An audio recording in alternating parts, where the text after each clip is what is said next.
নমস্কার, আমি ভূমিকা। এই দাদা ভাই হালদার জাহাঙ্গীর, আরে আল্লু অর্জুন আর কেজি দরে আলুর মধ্যে অনেক পার্থক্য আছে।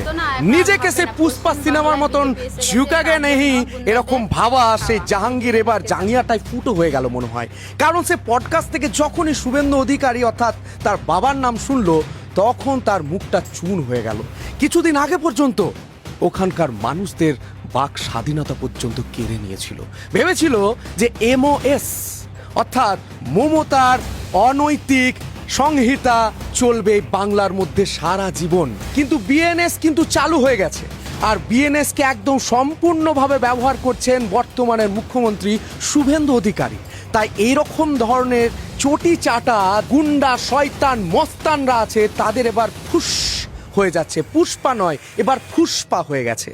কিছুদিন আগে পর্যন্ত মানুষকে বলেছিল, হিন্দুদেরকে বলেছিল ঘর থেকে তুলে নিয়ে আসবে, আর এখন সেই ভাবছে আমাকে ঘরে থাকা যাবে তো, কারণ কখন তাকে পুলিশই যেই পুলিশদেরকে ওদের মাথা নিচু করে থাকতে হয়েছিল গত 15টা বছর, সেই পুলিশরাই এবার আশ্বাস পেয়েছে মাননীয় মুখ্যমন্ত্রীর কাছে।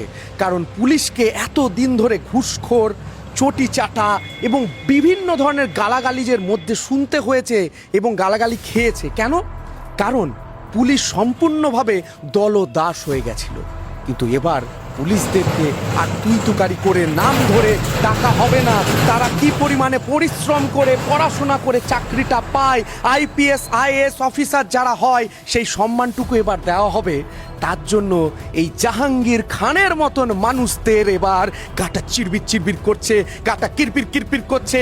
মনে হচ্ছে কখন এবার পুলিশেরা আসবে, তাকে কানে ধরে টেনে নিয়ে চলে আসবে। কারণ এতদিন ধরে মানুষদেরকে সে উত্তপ্ত করে রেখেছে।